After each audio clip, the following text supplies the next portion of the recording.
Hey guys, Sean C. Phillips here, and I'm doing another In the Car review. And I just got out of seeing Men in Black 3. Yes, the first Men in Black film. I think it's been like 10 years now. I think it was like 2003 the last one came out. And as I remember the second one, I liked it pretty much, but the first one was always the best. This one, it was kind of weird. It was like certain parts of it I liked, other parts of it I was like, okay. Like a lot of people's reviews, I saw people were like, it really wasn't needed. The thing is, though, most sequels, when you really think about it, are not really needed. They're just sort of, because you've been seeing lately a lot of movies lately where they're making a sequel to something where it's been years since the last one has come out. But I was glad to see this. This is one that I always like these films. I like Will Smith in comedies and things like that. And I know Will Smith hasn't done a movie since, I think, 2008. But all in all, this was decent. I thought, like I said, it's nothing amazing.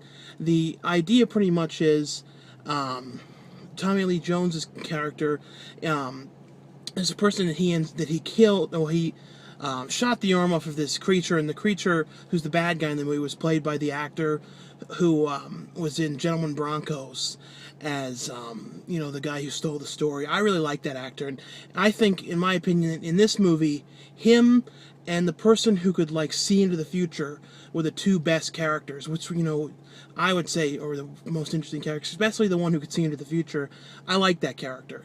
But the basic idea was, in the opening of the movie, the character that Tommy Lee Jones shot the arm off of gets out, and he ends up getting a time machine to go back in time, and his plan is to kill Tommy Lee Jones's character so he doesn't put something onto a ship that lets out, that puts something, saves the world, and all these kind of things going on. So basically, Tommy Lee Jones' character disappears, and Will Smith's going around going, where is he? And no one knows who he is, so he ends up having to go back in time too to try and prevent things from happening.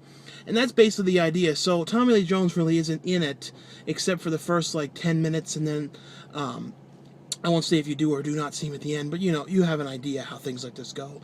But he's in the beginning. Josh Brolin, though, plays and does a really good job playing the young Tommy Lee Jones character. And I thought, after a while, you kind of almost think you're watching Tommy Lee Jones.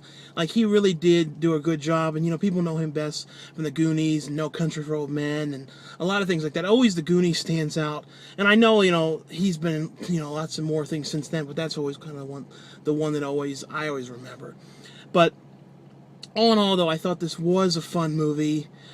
I saw it in 3D, and I've heard all these things about the 3D, like it wasn't in many 3D many 3D theaters because something about the theaters didn't want to buy the glass or something like that. But where I was, they mostly had it in 3D, theaters, so I don't know what the case is with all that. In 3D, though, it was decent. It wasn't, I wouldn't say this is one you have to see in 3D. One of the only movies that I've really seen that I was like, you've got to watch it in 3D if you can, is Hugo. Because Hugo had little specks of dust flying around the whole time, and was just, the depth was done so well. This one was okay, 3D, not too much, and I don't know what happened to Rip Torn's character. They kind of had him die at the beginning, so you didn't really see him, so I don't know if he wouldn't come back or what happened, but it was kind of a loss without seeing him. I like that character. Like I said, though, I think this is worth seeing, if you like these movies. Like I said, don't go into it thinking it's going to be a masterpiece or exceptionally good or anything, because like I said, it had points when it was like, okay, this is good, and a couple points was a little slow, and you're like, especially in the beginning, there's a couple cheap jokes. I haven't seen a movie, with a lot of cheap jokes in a while. This had a couple of those, and you know what I mean, just sort of dumb jokes. You're just sitting there like that. And it had a few of those in it, but that's pretty much all I have to say about it, though, is just, him going back and, Will Smith going back into, I think, 1968. They didn't play up the 60s as much as they could have, too. That was one of the only other things I thought they could have done a little bit more, like, kind of like they did with Austin Powers and stuff, having the characters kind of be out of place. They didn't do much with that at all. I think when it comes to, like, Back in Time movies, Back to the Future is really one of the ones that, has done it best. And I don't think anybody would really argue. That was the only thing I thought was a little bit kind of a missed opportunity, was that they just did not do too much with the Back in Time aspect. It was cool, like the Coney Island and stuff, seeing how it was back in the heyday and things like that. But like I said, all in all, out of like 10 stars, people usually like me to say out of 10, I'd say maybe 6. Like, I definitely would watch it again. I'm not, like I said, don't worry about seeing it in 3D.